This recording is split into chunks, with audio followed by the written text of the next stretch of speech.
Hello, welcome to जित्स study centre. आज जो मैं सवाल लेके आया हूँ वो आपका टाइम एंड वर्क से सवाल है और काफ़ी बेहतरीन सवाल है। ऐसे सवाल अक्सर जब भी एग्ज़ाम में आपको पूछे जाते हैं तो आप थोड़ा बहुत कंफ्यूज हो जाते हो। तो इसके कॉन्सेप्ट क्या होंगे, कैसे इस सवाल को हम लोग बनाएंगे, आज बिल्कुल कॉन्सेप्ट से समझेंगे। और अभी आपका जो आने वाला एग्ज़ाम है, ग्रुप डी वाला एग्ज़ाम, इस एग्ज़ाम के लिए भी ये सवाल काफ़ी इम्पोर्टेंट हो सकता है। तो आपको बिल्कुल बारीकी से इसके कॉन्सेप्ट को सीख करके एग्ज़ाम में जाना है। इस वीडियो को आप पूरा देखिए और इसका पूरा कॉन्सेप्ट समझिए। चलिए चलते हैं आज के सवाल पे। सवाल क्या कहता है? सवाल कह रहा है कि A+B किसी काम को 5 दिनों में करते हैं। यदि A अपनी कार्य क्षमता दुगनी कर लेता है और B अपनी कार्य क्षमता 1/3 कर लेता है तो काम 3 दिनों में पूरा हो जाता है। A इस काम को कितने दिनों में पूरा कर पाएगा? आपके 4 ऑप्शन भी दिए हुए हैं, 6.1/4 दिन, 5.1/4 दिन, 8 दिन और 7.1/2 दिन। ठीक है, तो सबसे पहले आपको क्या करना है कि जो डाटा दिया हुआ है पहले उसको आप नोट डाउन कर लीजिए। तो सबसे पहला डाटा ये है कि A+B जो है, A+B मिल करके जो पूरा काम करता है वो 5 दिन में करता है। ये सवाल में दिया था, हमने इसको ऐसे नोट कर लिया है। और फिर बोला है कि A जो है इस काम को कितने दिनों में करेगा, तो हम ऐसा एज्यूम कर लेते हैं कि A जो है इस पूरे काम को X दिनों में पूरा करेगा। ठीक है, और इसका इसलिए मान लीजिए A का कि अगर A का हम मान लेंगे ना तो डायरेक्ट A का आपका X का जो वैल्यू आ जाएगा वही उसका A का काम हो जाएगा और आपको डायरेक्ट आंसर मिल जाएगा। ठीक है, इस प्रकार से जो टोटल काम होगा तो 5 और X का एलसीएम लेंगे तो ये 5X हो जाएगा। और यहाँ से A+B के 1 दिन का जो काम है वो X हो जाएगा और A के 1 दिन का काम 5 हो जाएगा। चूंकि कुल काम आपका 5X है और उसको करता है वो X दिनों में, तो X से इसको हम भागा देंगे तो 5 आ जाएगा। ठीक है, अब यहाँ से X जो आया हुआ है वो A+B के 1 दिन का काम है और 5 जो है A के 1 दिन का काम है। तो हम यहाँ से B के 1 दिन का काम निकाल सकते हैं। ठीक है, कि B के 1 दिन का काम क्या होगा, तो B के 1 दिन का काम क्या है, A+B के 1 दिन के काम में A के काम को घटा देंगे, दैट मीन्स X - 5 हो जाएगा। ठीक है, अब यहां से सवाल जो बोला है उसको हम चेंज कर रहे हैं। देखिए सवाल क्या बोल रहा है कि A अपनी कार्य क्षमता को दुगनी कर दे। मतलब A की कार्य क्षमता भी कितनी है, तो A की कार्य क्षमता है 1 दिन में 5 कुर्सी बनाने की। यहाँ देखिए दिया हुआ 1 दिन में 5 कुर्सी बनाने की, तो ये कार्य क्षमता को दुगना कर लेता है, दैट मीन्स 1 दिन में ये 10 काम करना शुरू कर देता है। और B की कार्य क्षमता है X - 5 की, तो B क्या कर रहा है, अपने काम को 1/3 कर लेता है, दैट मीन्स X - 5/3 कर लेता है। ठीक है, ये आपके B की कार्य क्षमता हो गई। और जो टोटल काम है वो आपका 5X था और इस 5X काम को अब 3 दिनों में होना शुरू हो जाता है। तो हमारा कितना समय लगना चाहिए हम उसको एज्यूम कर लेते हैं। तो जो कुल काम है वो 5X है और इस 5X काम को कौन करेगा, तो A+B मिल करके करेगा। तो A की जो कार्य क्षमता हो गई वो 10 हो गई है और B की कार्य क्षमता X - 5/3 हो गई है। और ये जो आपका समय निकल रहा है यही समय आपके सवाल में दे रखा है कि अगर ऐसा होता है तो ये काम 3 दिनों में समाप्त हो जाती है। ठीक है, इसको हम 3 के बराबर कर देंगे। अब जब इसको हम सॉल्व करेंगे तो यहाँ से देखिए क्या आने वाला है।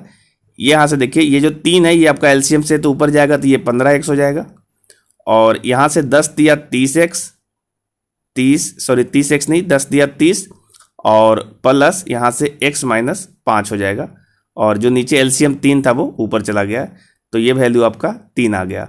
अब अगेन जब इसको हम सोल्व करेंगे तो ये वैल्यू आपको मिलेगा, देखिए 15X और नीचे देखिए 30 में से 5 जाएगा तो ये 25 बचेगा और माइनस का X बराबर 3। ठीक है, अब यहाँ से ये वाला 3 से इसको हम काटेंगे तो ये 5 आ जाएगा और यहाँ से जो आपका फाइनल आ रहा है यहाँ लिख दे रहे हैं, तो ये आपका आ जाएगा 5X बराबर ये 25 - X जो इधर जाएगा, यहाँ पे 1 बचा हुआ है तो 1 से मल्टीप्लाई हो जाएगा तो ये हो जाएगा 25 - X। ठीक है, अब यहाँ से देखिए ये वाला X जो इधर आएगा तो प्लस में हो जाएगा, तो 5X और प्लस X करेंगे तो 6X बराबर 25 आ जाएगा और इस प्रकार X निकालेंगे तो ये 25/6 आएगा, जिसको हम पूर्णांक में बोल सकते हैं 4.1/6 दिन। ठीक है, और इस प्रकार से अगर आप आंसर चेक करो तो ऑप्शन नंबर 1 में ये दिया हुआ 6.1/4 दिन।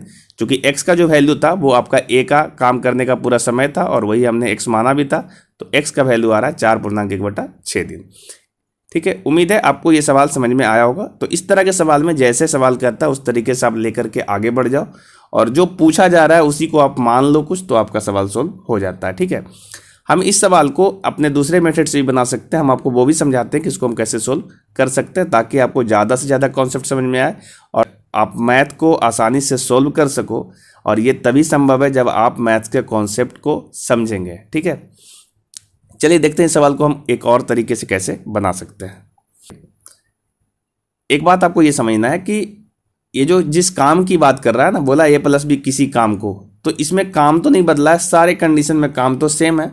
ठीक है, तो हम ऐसा एज्यूम कर सकते हैं कि जो a है ना, a के एक दिन का जो काम है, सपोज a है, a कुर्सी प्रतिदिन बना रहा है, a जो है a कुर्सी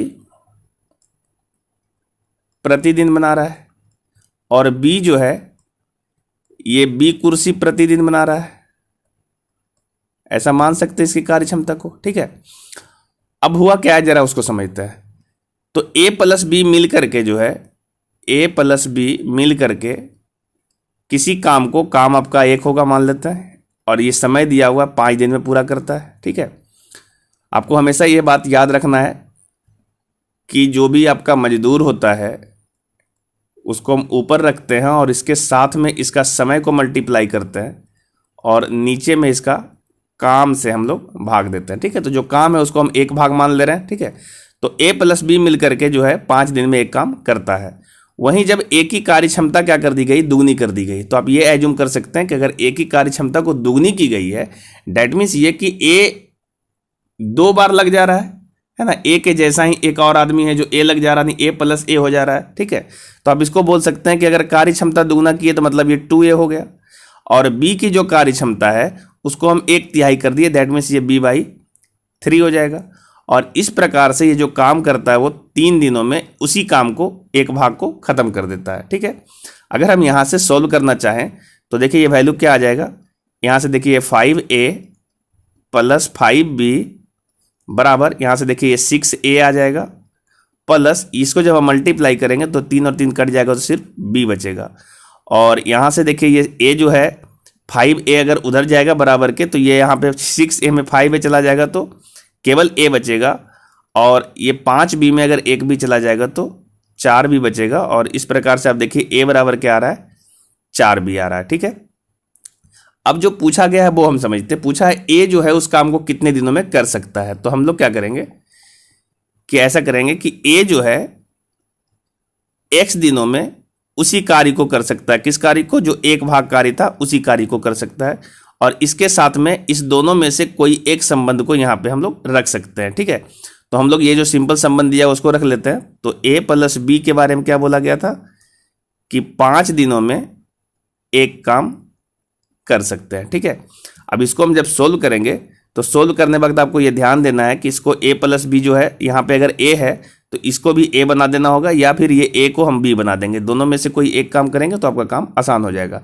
अभी a बराबर 4 भी है तो हम लोग उसको b के टर्म में कर लेते हैं, तो वो आसानी से हो जाएगा। देखिए अगर हम a बराबर 4 भी लिख देते हैं तो ये 4b गुने x/1 बराबर, यहाँ पे भी a की जगह पे हम 4b पुट करेंगे तो 4b और b ये टोटल हो जाएगा 5b गुने 5/1। ठीक है, यहाँ पे आपको समझना है कि ये जो a था इसके जगह पे भी हम लोग 4b पुट कर दिए, और यहाँ जो a था इसके जगह पे भी हम लोग 4b पुट किए, चूंकि हमने रिलेशन पहले लाया हुआ है। अब यहाँ से देखिए ये b और b कैंसिल हो जाएगा, और ये 1 और 1 कैंसिल हो जाएगा। और यहाँ से यदि आप x बराबर निकालना चाहो तो देखिए 5 × 5 = 25, और नीचे में आ रहा है 4, जिसको आप बोल सकते हो 6.1/4 दिन। ठीक है, तो आप इस मेथड का भी इस्तेमाल करके आप आसानी से सोल्व कर सकते हो। मेथड में आपका जो कॉन्सेप्ट हो, ये वाला कॉन्सेप्ट है, इसको आप याद रखिए, हमेशा मजदूर गुने समय बटा काम रखते हैं, और इस तरह का जो भी रिलेशन आपके सवाल से मिल रहा है उन सारे रिलेशन को आप आपस में बराबर रख सकते हैं। ठीक है, चूंकि ये आपका कुल काम निकल के आता है। ठीक है, उम्मीद है आपको ये सवाल समझ में आ गया होगा। अगर किसी भी विद्यार्थी का और कोई ऐसा सवाल है तो आप हमारे दिए हुए व्हाट्सएप नंबर पर भेज सकते हो। जो भी इसका एक्यूरेट आंसर होगा, जो भी इसका कॉन्सेप्चुअल तरीके से आंसर होगा, वो हम आपको ज़रूर समझाने की कोशिश करेंगे। और इस चैनल का ये मोटो बिल्कुल भी नहीं है कि हम ज़्यादा से ज़्यादा व्यू एकत्र करें और जल्दी से जल्दी मैथ को सोल्व करें। इस चैनल का सिर्फ एक ही मकसद है कि हम जो कमज़ोर विद्यार्थी है उसको अपने चैनल के माध्यम से हम उसको मैथ्स के जो कॉन्सेप्ट हैं उसको धीरे धीरे सिखा सकें, ताकि गांव में भी बैठा हुआ बच्चा आसानी से अपना स्कोर कर सके और उसका रिजल्ट आसानी से हो सके। तो अगर आप चैनल पे नए आए हो तो चैनल सब्सक्राइब कर सकते हो और अपने जो फ्रेंड सर्कल है उसमें शेयर कर सकते हो, और लाइक एंड शेयर जरूर कर दिया करो। आपके लाइक और शेयर से जो मुझे एनर्जी मिलती है, इस एनर्जी से ही हम सारा काम कर पाते हैं। ठीक है, तो आज के लिए इतना ही, हम मिलेंगे नेक्स्ट वीडियो में। तब तक के लिए जय हिंद।